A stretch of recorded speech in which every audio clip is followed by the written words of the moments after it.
The discourse around deepening social planning in academia, community, and practice is taking root. The agenda of the second workshop was to progress the conversation on the key recommendations of the entry workshop, which included understanding the consortium, activating the consortium, as well as underscoring the role of social planning in promoting the Just City agenda in Kenya. The workshop drew participation from civil society organizations, government agencies, development agencies, research institutions, independent consultants, academia, as well as professional associations from Kenya, Uganda, and Sweden. Our program contributes to enhanced production and analysis of reliable data, enhanced transparency practices to make data and processes available and accessible, and then finally to contribute to improved coordination and cooperation among relevant actors to ensure effective data-based action.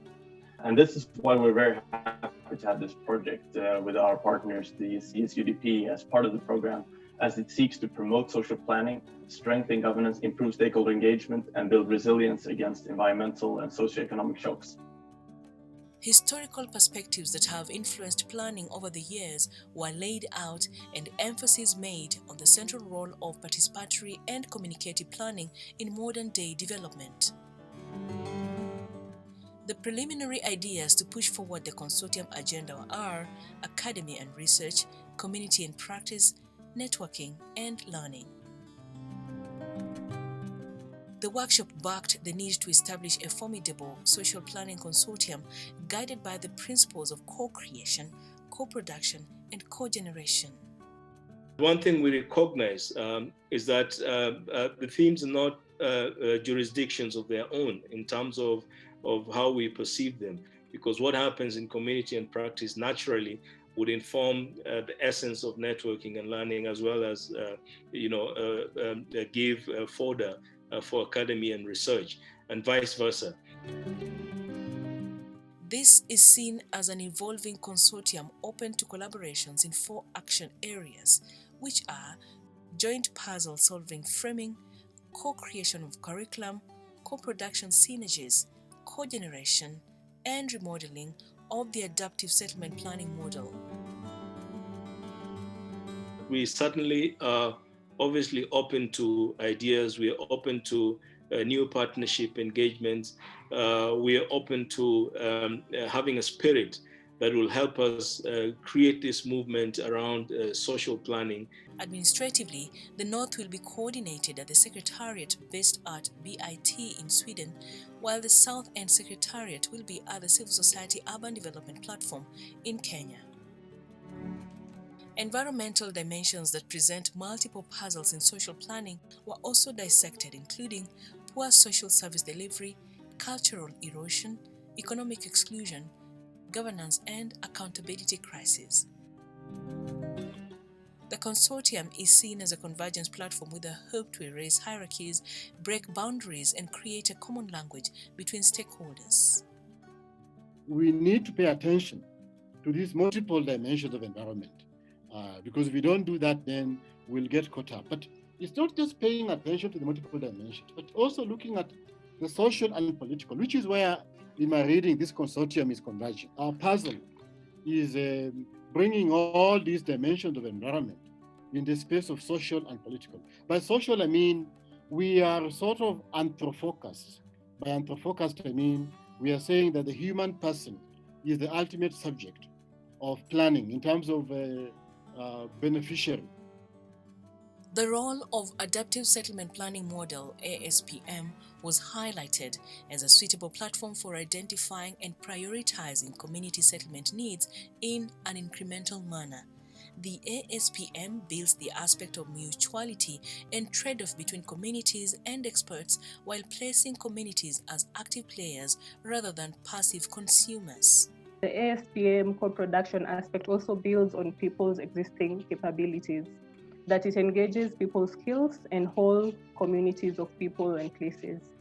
And then there's the aspect of mutuality and reciprocity, up to a point where then the experts can pull out and then the communities then continue with the process, owning it as theirs. The complexity of planning was recognized as an aspect that demands a common multi-pronged approach. The workshop noted that planning must relate to local problems and contexts while observing the role of education in co-production of actionable knowledge, especially within the planning space. The content of education should be also the relationship and more integrated aspects of learning in each other. Both practice serves planning, learning about planning, but theory also engages in planning and gives the knowledge and the relationships of elements of planning to each other, explicative knowledge, but also normative one. The Just City agenda in Kenya seeks to promote social justice in the planning, management, and governance of Kenyan cities. It is anchored on the principles of dignity, democracy, equity, and diversity, as well as rights and obligations. Would it be possible for the different groups, the academia, the practitioners, the financiers, the policy decision makers, to come into a design, a consultation, where they come up with a catalytic project? This is a small project that showcases, if you do social planning right, this is the result you end up with, and it is a socially just result. I'm excited that it is a three-tier in a sense that you bring community, you bring government and academia, and now that Dr. Rev is closer, we need to build more onto this south-to-south cooperation. How can we reduce on the theory and maximize on the practical?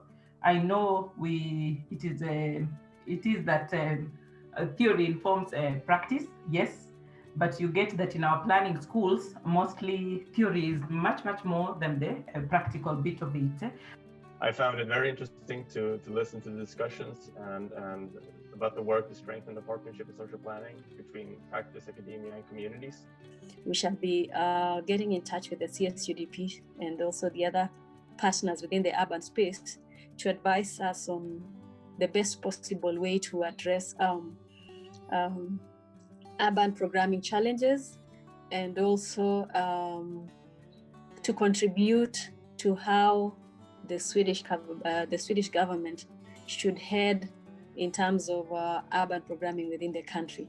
We are very much looking forward to supporting the project also in this constellation, this consortium. The workshop built consensus on the social planning consortium structure and partnerships. The need to pay attention to the continuous review of the adaptive settlement planning model was emphasized, with the hope that such models would inform and influence other practices, policies, and training, putting into context resource and institutional structures for planning.